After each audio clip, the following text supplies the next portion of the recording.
Good morning my dear students. आज की इस क्लास में हम लोग बेटा कक्षा 10 की गणित के बोर्ड में किस तरह के पेपर आना है, किस तरह के क्वेश्चन इस बार आना है और किस तरह से पेपर रहेगा, उन सब की बात करेंगे बेटा।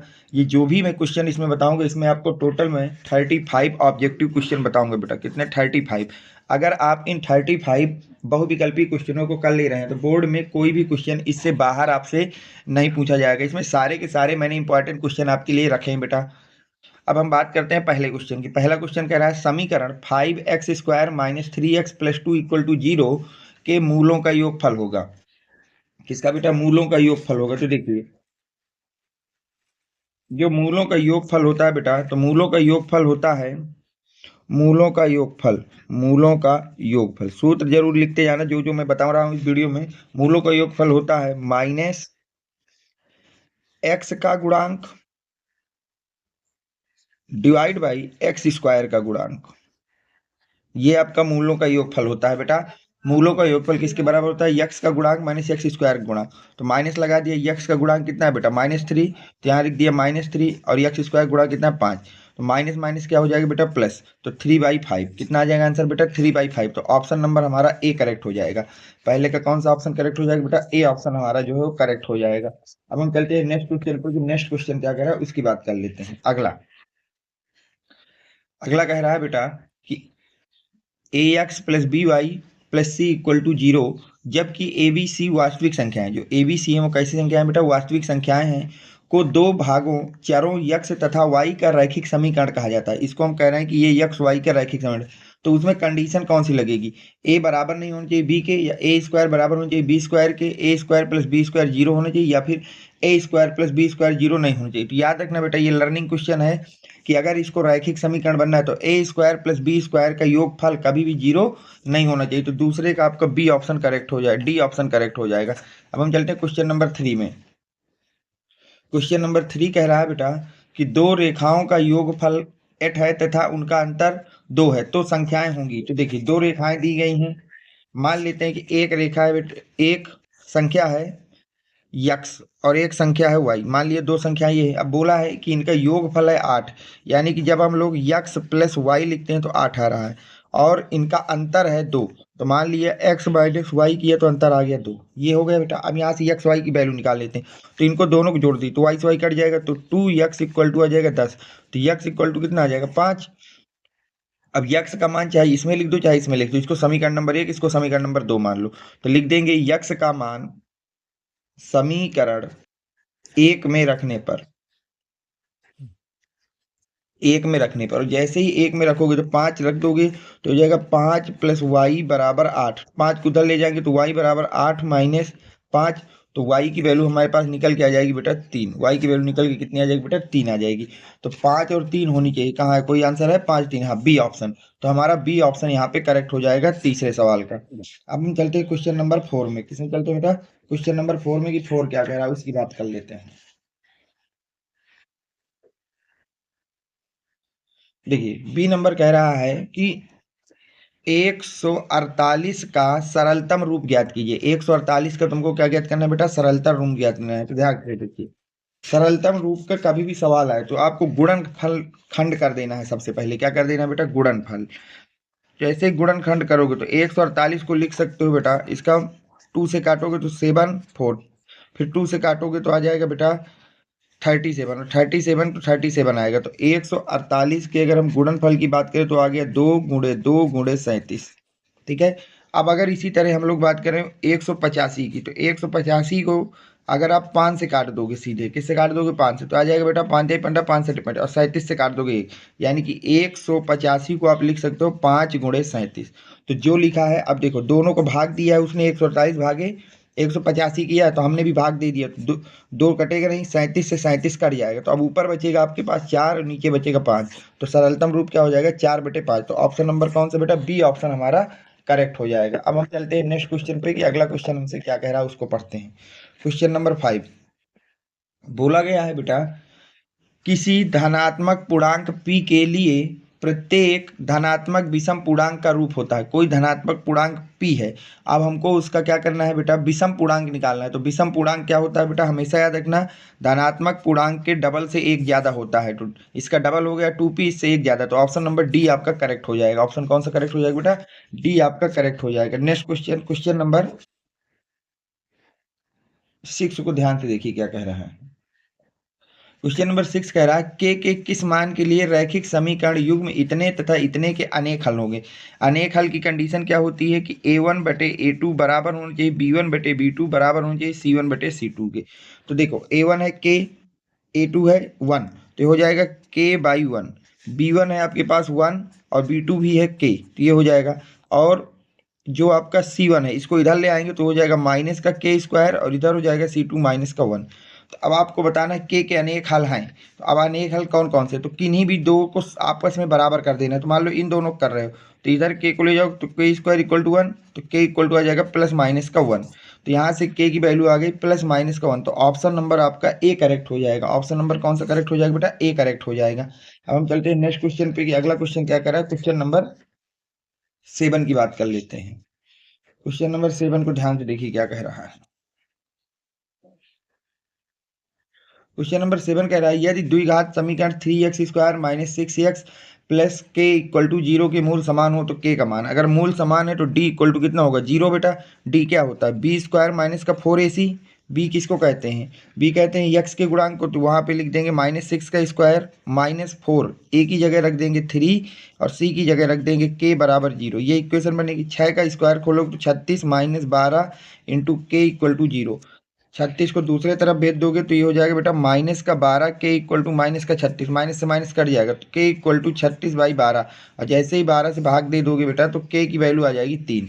के की वैल्यू कितनी आ जाएगी, 3 आ जाएगी। कौन सा ऑप्शन सही होगा, तो ऑप्शन नंबर हमारा ए करेक्ट हो जाएगा। ऑप्शन कौन सा हमारा करेक्ट हो जाएगा बेटा, ए ऑप्शन हमारा करेक्ट हो जाएगा। नेक्स्ट क्वेश्चन देखिए क्या कह रहा है कि एक आपको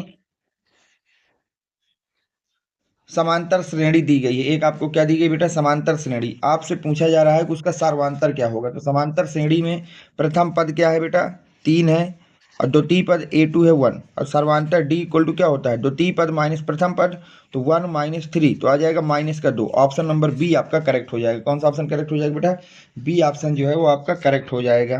अब हम चलते हैं नेक्स्ट क्वेश्चन में। क्वेश्चन नंबर 9 क्या कह रहा है उसकी बात कर लेते हैं। क्वेश्चन नंबर 9 की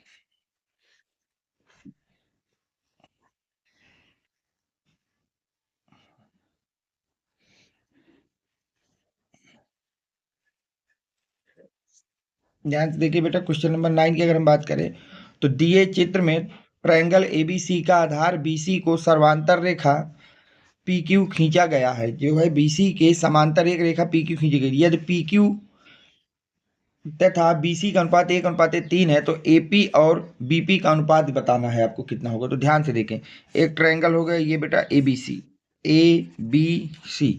अब उसने कहा बीसी के समांतर एक रेखा है बीसी, तो बीसी के समांतर एक रेखा ऐसे खींच दी गई और इस रेखा का नाम है पी क्यू, पी क्यू। तो उन्होंने कहा बोला है कि पी क्यू तथा बीसी का अनुपात, पी क्यू तथा बीसी का अनुपात है पी क्यू अनुपाते बीसी, वो दिया गया 1:3।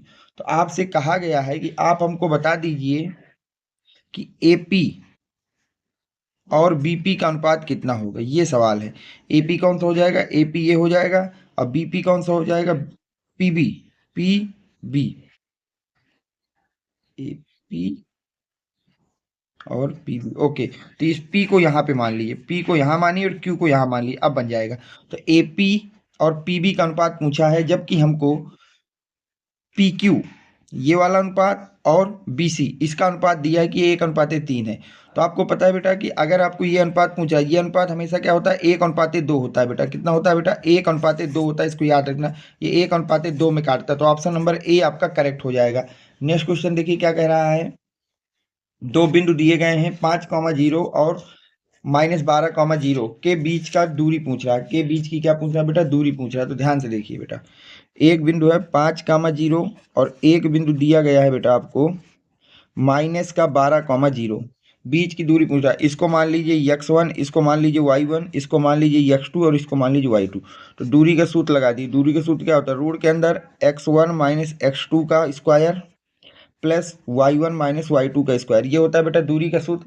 अब यहाँ पे सभी मानों को रख दीजिए, सभी मानों को यहाँ पे क्या करिए रख दीजिए, और जैसे ही रखेंगे तो रूट के अंदर x1 की जगह रख देंगे 5 माइनस माइनस 12 पूरे का स्क्वायर, प्लस y1 की जगह 0 माइनस 0 का स्क्वायर, ये हो जाएगा बेटा। अब जैसे ही इसको खोलोगे तो ये हो जाएगा 5 प्लस 12 का स्क्वायर, तो यहाँ से आ जाएगा रूट के अंदर 17 का स्क्वायर, स्क्वायर से रूट खत्म हो जाएगा तो दूरी आ जाएगी 17, कितनी आ जाएगी बेटा 17। तो यहाँ पे देख लीजिए 17 किस ऑप्शन में है, तो ऑप्शन नंबर डी में है। तो आपका जो 10वां क्वेश्चन है उसका आपका ऑप्शन नंबर डी आपका करेक्ट हो जाएगा। अब चलते हैं क्वेश्चन नंबर 11 पे। देखिए क्वेश्चन नंबर 11 क्या कह रहा है आपसे।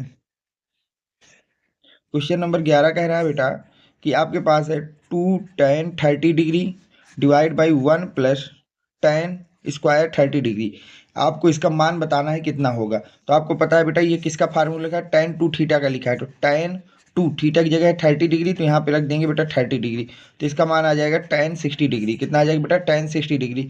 तो ऑप्शन नंबर बी आपका करेक्ट हो जाएगा। ऑप्शन कौन सा करेक्ट हो जाएगा, बी हो जाएगा। नेक्स्ट क्वेश्चन नंबर 12 की बात कर लेते हैं। अब देखिए क्वेश्चन नंबर 12 में क्या कहा है बेटा कि 1 से 9 तक की प्राकृतिक संख्याओं का समांतर माध्य पूछा जा रहा है। 1 से 9 तक की जो प्राकृतिक संख्या है उनका समांतर माध्य, तो समांतर माध्य 1 से 9, 1 2 3 4 5 6 7 8 9 जितनी संख्या है उनको जोड़ दिया जाता है और कुल संख्याओं को से भाग दे दिया जाता है। तो अब जोड़िए 3 3 6, 5 4 9, 6 6 12 1 13, 17/9, ये आ जाएगा बेटा 9 15, और ये हो जाएगा 30/9, तो ये हो जाएगा बेटा आपके पास, इसको जब और सॉल्व करोगे तो ये हो जाएगा 45/9, यानी कि समांतर माध्य आ गया 5, कितना आ गया बेटा 5। तो ऑप्शन नंबर बी आपका करेक्ट हो जाएगा। ऑप्शन नंबर क्या हो जाएगा, बी। समांतर माध्य में कुछ नहीं करना, जो संख्याएं दी गई उनको जोड़ देना है और कुल संख्याओं से भाग दे दिया जाता है। हम चलते हैं क्वेश्चन नंबर 13 में। बोला जा रहा है 1 से 15 तक की सम संख्याओं का समांतर माध्य। 1 से 15 तक सम संख्याएं, तो सम संख्या 2 होगी, 4 होगी, 6 होगी, 8 होगी, 10 होगी, 12 होगी, 14 होगी, बस 1 से 15 तक इतनी ही सम संख्या आएंगी। तो समांतर माध्य के लिए हो जाएगा बेटा सब संख्याओं को जोड़ दो, 2 4 6 8 10 12 14 जोड़ दिया और कुल संख्याओं से भाग दे दो, 3 3 6 1 7, 4 को 6 से जोड़ोगे 6 6 6 12, 10 को 8 से जोड़ोगे 18, 12 को जोड़ोगे तो ये हो जाएगा 26/7। तो जब इसको जोड़ोगे बेटा 20 + 30, ये हो जाएगा 30 + 26/60, यानी कि 56/60। तो क्या होता है बेटा 7 8 56, 7 8 56 होता है बेटा। तो 8 बार जाएगा, कितनी बार जाएगा 8 बार। तो आपके पास समांतर माध्य आ गया 8। तो ऑप्शन नंबर इसका कौन सा करेक्ट हो जाएगा बेटा, सी ऑप्शन आपका करेक्ट हो जाएगा। नेक्स्ट क्वेश्चन में बात करते हैं बेटा क्वेश्चन नंबर 14 में कि क्या कह रहा है, ध्यान से देखिए बेटा। क्वेश्चन नंबर 14, क्वेश्चन नंबर 14 कह रहा है बेटा त्रिज्या r वाले वृत्त के उस त्रिज्य का क्षेत्रफल जिसका कोण P है निम्नलिखित है। एक त्रिज्या r वाला वृत्त है, उसका क्षेत्रफल बताइए कितना होगा यदि उसका कोण आपके पास P है, तो वो कोण कितना होगा। इसके लिए ये बेटा होमवर्क देता हूँ, जो भी सही ऑप्शन होगा आपको कमेंट सेक्शन में बताना इन चार में से कौन सा होगा। नेक्स्ट क्वेश्चन देखिए क्या कह रहा है बेटा। अगला क्वेश्चन कह रहा है आपसे बेटा कि 2 cos 3 थीटा इक्वल टू 1 है, तो थीटा की वैल्यू बताना है। तो देखिए 2 cos 3 थीटा इक्वल टू 1 है, तो 1 को उधर ले चलिए, तो cos 3 थीटा इक्वल टू 1/2 आ जाएगा बेटा। तो cos 3 थीटा और 1/2 किसकी वैल्यू होती है बेटा, cos 60 की, cos से cos कट जाएगा, तो 3 थीटा इक्वल टू 60 आ जाएगा। और जैसे ही थीटा की वैल्यू निकालोगे तो 60/3, यानी कि कितना आ जाएगा 20 डिग्री। तो थीटा आ गया आपके पास 20 डिग्री। कौन सा ऑप्शन बेटा, ऑप्शन नंबर बी आपका करेक्ट हो जाएगा। ऑप्शन नंबर कौन सा बेटा, बी आपका जो है वो करेक्ट हो जाएगा। अब हम चलते हैं नेक्स्ट क्वेश्चन पे। क्वेश्चन नंबर 16 क्या कह रहा है उसको ध्यान से पढ़िए। क्वेश्चन नंबर 16 कह रहा है यदि HCF और LCM इतना है तो आपको, नहीं, दो संख्याएं दी गई हैं उनका HCF दिया है, LCM पूछ रहा है। तो देखिए संख्याओं का गुणनफल 2 5 2 गुणे 5 9 4 हमेशा बराबर होगा HCF इंटू LCM के। अब हमको LCM निकालना है, तो HCF को इधर ले आई, 2 5 2 गुणे 5 9 4। अब यहाँ ले आएंगे बेटा HCF इक्वल टू क्या हो जाएगा, LCM हो जाएगा। तो अब यहाँ वैल्यू रख दीजिए, तो LCM इक्वल टू 252 भागे गुणे 994, और इसका HCF कितना बेटा 18, इसको 18 से भाग दे दीजिए। 18 क्या कर दी भाग। अब इसको हल कर लेना, जो भी आंसर आएगा वही आपका इसका करेक्ट आंसर हो जाएगा। तो इसको मैं छोड़ दे रहा हूँ, टिक कर लेना बेटा, इनका मल्टीप्लाई कर लेना और इससे भाग दे देना। ठीक है, ये सूत्र जरूर याद रखना, संख्याओं का गुणनफल हमेशा बराबर होता है उन संख्याओं के एलसीएम तथा एचसीएफ के गुणनफल के। अब हम चलते हैं नेक्स्ट क्वेश्चन पे। अगला क्वेश्चन क्या है?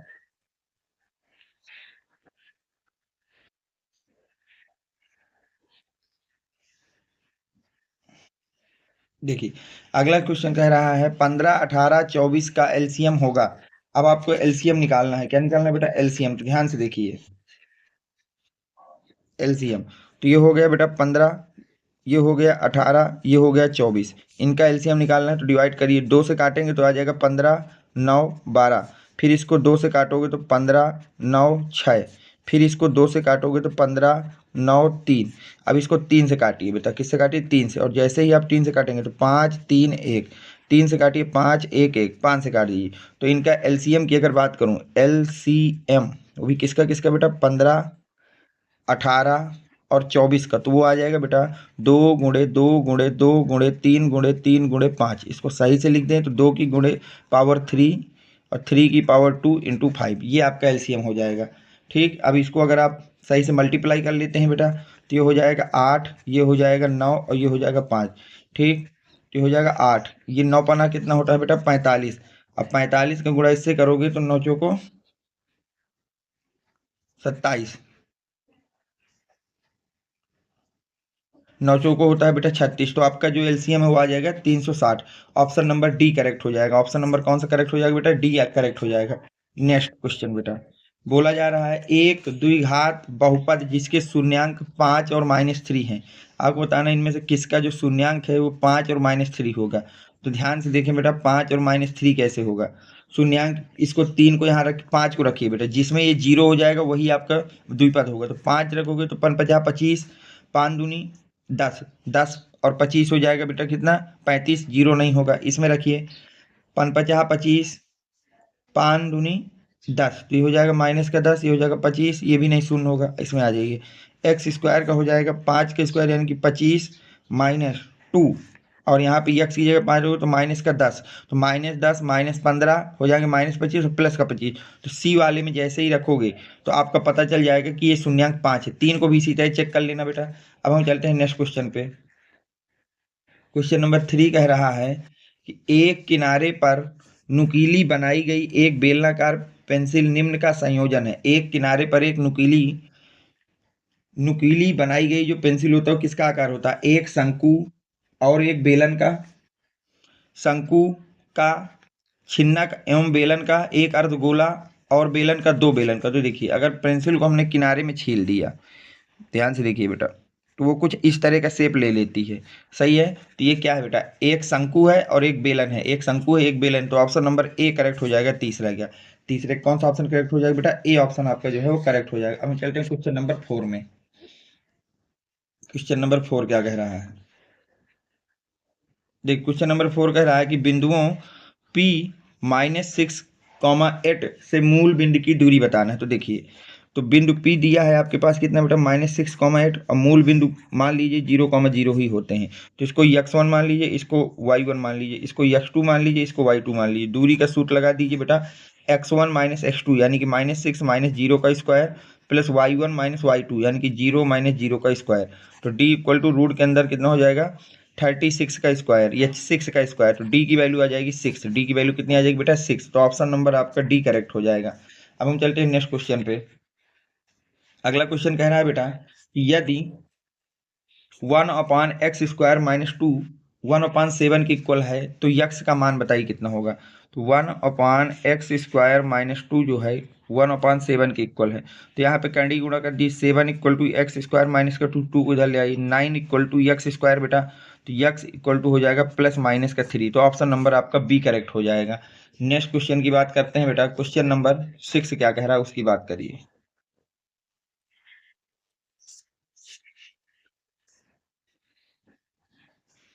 यदि 65 और 117 का एचसीएफ को 65m - 117 के रूप में व्यक्त किया जाए तो यम का मान बताना है। तो किसका मान बताना है बेटा? यम का मान हमको बताना है। तो देखिए, पहले तो 65 के फैक्टर कर लेते हैं। तो 65 के फैक्टर हो जाएंगे बेटा, 5 से कटेंगे तो ये आ जाएगा 13, यहाँ आ जाएगा 13 एक। अब यहाँ पे 117 के फैक्टर कर लेते हैं, तो इसको 3 से काटेंगे तो ये आ जाएगा 45, फिर 3 से काटेंगे तो आ जाएगा 13, फिर 13 से काट देंगे 13, तो यहाँ पे 65 का फैक्टर हो गया 5 इंटू 13, और 117 के फैक्टर हो गया 3 इंटू 13 जो कॉमन फैक्टर वही HCF हो जाएगा। तो HCF की अगर मैं बात करूँ किसका किसका बेटा 65 एंड 117 का, तो वो हो जाएगा आपके पास 13, केवल कितना आ जाएगा बेटा 13 आ जाएगा HCF। अब यहाँ पे हमें यम की वैल्यू बताना है, तो और वो बता रहा है कि जो आपका HCF है उसको हम इस फार्म में लिख सकते हैं, तो हम भी लिख दे रहे हैं बेटा 65m माइनस का 117 इक्वल टू 13। अब यहाँ से यम की वैल्यू फाइंड आउट कर लेते हैं। भाई उनके अकॉर्डिंग जो HCF है वो ये है, हमारे अकॉर्डिंग इतना, दोनों बराबर होने चाहिए। अब 117 को उधर भेज दीजिए बेटा, तो ये हो जाएगा 65m इक्वल टू 13 प्लस 1, तो 65m इक्वल टू हो जाएगा 7 3 10 अस्सी लावा 1 2 1 3 130 आ जाएगा। और यम को जैसे ही 65 से भाग दे दोगे तो यम की वैल्यू आपकी निकल के आ गई 2, यम की वैल्यू निकल कितनी आ गई 2 बेटा। ऑप्शन नंबर आपका बी करेक्ट हो जाएगा। तो 6 का कौन सा करेक्ट हो जाएगा बेटा, बी ऑप्शन करेक्ट हो जाएगा। अब हम चलते हैं क्वेश्चन नंबर 7 में कि 7 क्या कह रहा है। दिया गया है लासा इतना है तो मासा ज्ञात करना है। ये फिर वही सवाल है बेटा कि आपको पता है कि मैंने बताया था लासा गुणे मासा बराबर होता है संख्याओं के गुणनफल के। तो संख्या कितनी है 132 गुणे 288। तो लासा दिया गया है कितना बेटा 3168, मासा पूछ रहा है और संख्या है 132 गुणे 288।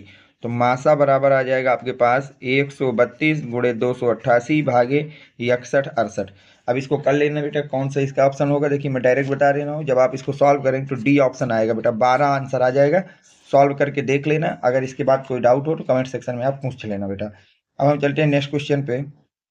बोला गया है यदि B square minus 4AC equal to 0 हो तो क्या कंडीशन लगती है। मूल समान होंगे, मूल असमान होंगे, ए और बी दोनों, इनमें से कोई नहीं। याद रखना बेटा यदि बी स्क्वायर माइनस 4AC बराबर है, यदि बी स्क्वायर माइनस 4AC बराबर है तो दोनों के मूल बराबर होंगे। कंडीशन ये हो गई कि मूल बराबर होंगे, तो 8वें का ए ऑप्शन करेक्ट हो जाएगा। चलते हैं क्वेश्चन नंबर 9 बेटा। यक्स स्क्वायर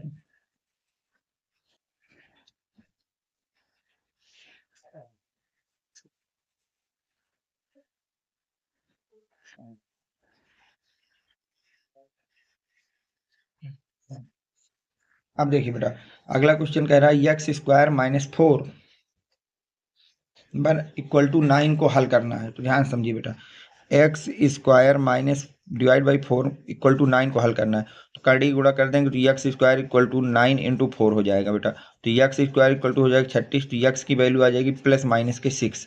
कितनी आ जाएगी बेटा प्लस माइनस 6, तो ए नंबर करेक्ट हो जाएगा आपका 9 का। अब चलते हैं क्वेश्चन नंबर 10 में।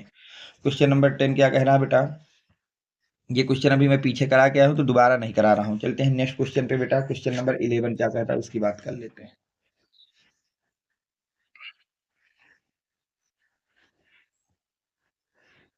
11 कह रहा है कि बिंदु -3, 4 -3, 4 एंड कि यक्स एक्स से दूरी बताना है। कि किससे बताना बेटा, यक्स एक्स से दूरी बताना है। तो देखिए जिस एक्स से दूरी पूछे उसके कोऑर्डिनेट को भूल जाइए, दूसरा वाला आपका आंसर हो जाएगा। तो यक्स का कोऑर्डिनेट है -3 और वाई का कोऑर्डिनेट है 4। तो अगर वो यक्स एक्स से दूरी पूछ रहा है तो वाई वाला आपका आंसर हो जाएगा। तो आंसर हो जाएगा 4, सी ऑप्शन करेक्ट हो जाएगा। याद रखना बेटा जिस अक्ष से दूरी पूछे उस कोऑर्डिनेट को 0 कर देना है, शेष आंसर है। तो यक्स एक्स से पूछ रहा है तो यक्स कोऑर्डिनेट -3 को 0 कर दिया तो 4 आपका आंसर आ गया। अब हम चलते हैं क्वेश्चन नंबर 12 में बेटा कि क्वेश्चन नंबर 12 आपका क्या कह रहा है उसकी बात कर लेते हैं। गुणनखंड विधि द्वारा x square equal to 11x minus 28 का हल करना है गुणनफल विधि द्वारा। देखिए तो एक्स स्क्वायर माइनस को इधर ले आते हैं, -x प्लस का 28 इक्वल टू 0 बन जाएगा बेटा। तो एक्स स्क्वायर माइनस इसको लिखा जा सकता है 7x माइनस का 4x प्लस का 28 इक्वल टू 0 बेटा। ठीक है, अब यहाँ से x को कॉमन ले लीजिए तो यहाँ बचेगा x माइनस 7, और यहाँ पर अगर -4 को कॉमन ले लेंगे तो x माइनस 7 इक्वल टू 0। तो x माइनस 4 और यहाँ पर आ जाएगा x minus 7 equal to 0।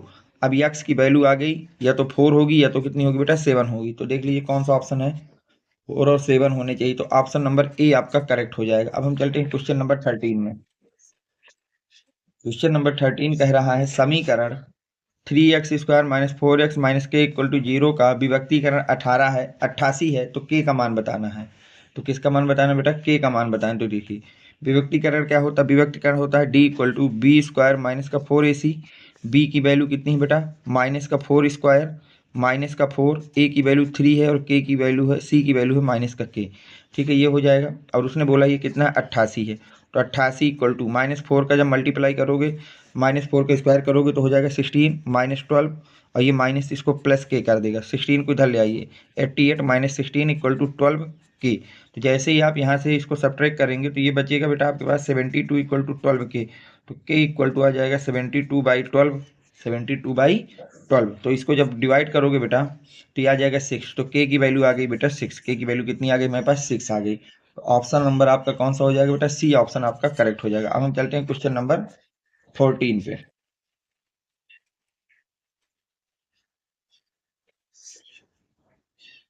Question number 14 को पढ़िए क्या कह रहा है। दो आकृतियां जिनके आकार समान है परंतु आवश्यक रूप से अमाप समान ना हो कहलाती हैं। ऐसी आकृतियां जिनका आकार समान हो लेकिन आवश्यक रूप से अमाप जो है उनकी समान ना हो, अमाप जो है उनकी समान ना हो, तो उन आकृतियों को हम लोग क्या कहते हैं, ये पूछा जा रहा है आपसे कि उनको क्या कहते हैं। सर्वासम आकृति कहते हैं, समान आकृति कहते हैं, समरूप आकृति कहते हैं, या सममित आकृति कहते हैं। तो इसको बेटा समरूप आकृति कहते हैं। तो 14 का आपका ऑप्शन नंबर सी करेक्ट हो जाएगा। 14 कौन सा करेक्ट हो जाएगा, सी। अब हम चलते हैं क्वेश्चन नंबर 15 में। देखिए 15 क्या कह रहा है।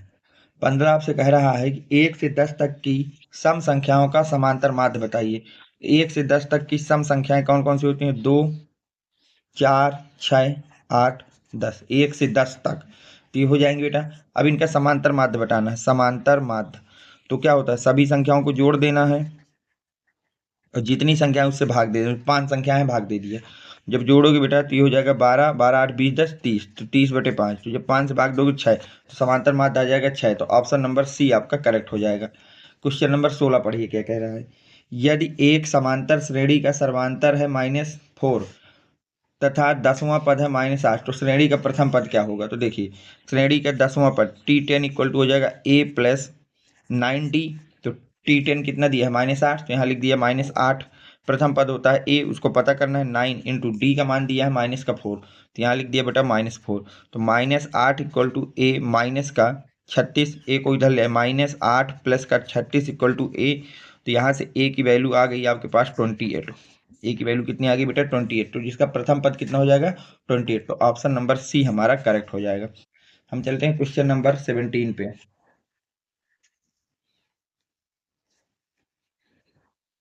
देखिए 17 क्या कह रहा है, ध्यान से पढ़िए बेटा। समांतर श्रेणी 3 1 -1 -3 के सर्वांतर ज्ञात करना है। क्या ज्ञात करना है बेटा, सर्वांतर ज्ञात करना है। ध्यान से देखिएगा बेटा।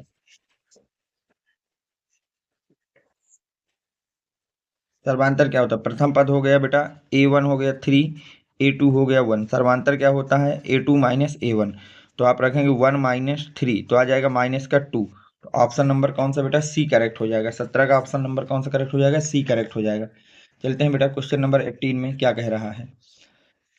7x² - 28 इक्वल टू 0 का हल करना है। तो ध्यान से देखिए, अब हम 18 की बात करें तो 7x² - 28 इक्वल टू 0। तो 7x² इक्वल टू 28, 7 से भाग दे देंगे इसको बेटा, तो आ जाएगा x² इक्वल टू 4। तो x इक्वल टू हो जाएगा प्लस माइनस का 2। तो ऑप्शन नंबर आपका सी करेक्ट हो जाएगा। कौन सा करेक्ट हो जाएगा बेटा, सी करेक्ट हो जाएगा। हो गया। अब हम चलते हैं नेक्स्ट क्वेश्चन पे। अगला क्वेश्चन क्या कह रहा है उसकी बात कर लेते हैं। 19, क्वेश्चन नंबर 19 कह रहा है द्विघात समीकरण है 3x² - 12x plus m equal to 0। अगर मूल समान है, अगर मूल इसके क्या है बेटा, समान है, तो आपसे पूछ रहा है यम का मान। तो ध्यान से देखिए, अगर मूल समान है तो डिटरमिनेंट जो है 0 होना चाहिए। तो d इक्वल टू 0, और d होता क्या है, b² - 4ac इक्वल टू 0। तो b² की जगह आ जाएगा -12 का स्क्वायर माइनस का 4 3 इंटू m इक्वल टू 0। तो हो जाएगा 144 - 12m इक्वल टू 0। तो 144 इक्वल टू 12m बन जाएगा बेटा। तो m इक्वल टू हो जाएगा 144 को 12 से भाग दे दिया। अब 12 से जब इसको भाग दिया तो 12 नहीं है 144, ओ सॉरी 12 12 ही में 144 हो गया। तो यम का मान आ गया बेटा 12, एम का मान कितना आ गया 12। तो ऑप्शन नंबर आपका डी करेक्ट हो जाएगा। अब देखिए लास्ट क्वेश्चन आज की क्लास का कौन सा है जो आपको तैयार करना है, वो है, बोला गया है कि समीकरण 2x² minus x minus 1 equal to 0 के मूल होंगे, इसके मूल पूछा गया है। तो मूल रखिए बेटा। अगर मैं एक एक करके रख देता हूँ, क्या करता हूँ बेटा, एक एक करके रखता हूँ, ध्यान से समझिएगा। ये डायरेक्ट आप समझ लीजिए बेटा, मैं निकाल दे रहा हूँ। 2x² minus x minus 1 equal to 0 है बेटा, तो इसको लिख सकते हैं 2x² minus 2x plus x minus 1 equal to 0। कोई दिक्कत नहीं, यहाँ से 2x को कॉमन ले लोगे तो अंदर बचेगा x माइनस 1, और यहाँ से 1 को कॉमन ले लोगे तो x माइनस 1 इक्वल टू 0। तो 2x माइनस 1 और एक ब्रैकेट में x माइनस 1 इक्वल टू 0। तो आपके पास यहाँ से x की दो वैल्यू आ गई, या तो वैल्यू होगी 1/2 और या तो वैल्यू होगी 1। तो ऑप्शन नंबर आपका ए करेक्ट हो जाएगा। ठीक है, ये मैंने आज की क्लास में सारे इंपॉर्टेंट आपको बहुविकल्पी करा दिए। बस इन 35 बहुविकल्पियों को आप अच्छी तरह से सीख लीजिए और पढ़ लीजिए। इसके बाहर कोई भी बहुविकल्पी आपसे वहाँ एग्जाम में नहीं पूछा जाएगा। और जो भी बच्चे अभी तक हमारे व्हाट्सएप ग्रुप से नहीं जुड़े हैं, वो सभी बच्चे 7880960882, ये मेरा व्हाट्सएप नंबर है। इस नंबर पे आपको मैसेज करना है, या मैं आपको अपने व्हाट्सएप ग्रुप में जोड़ दूंगा। Thanks for watching, next video coming soon.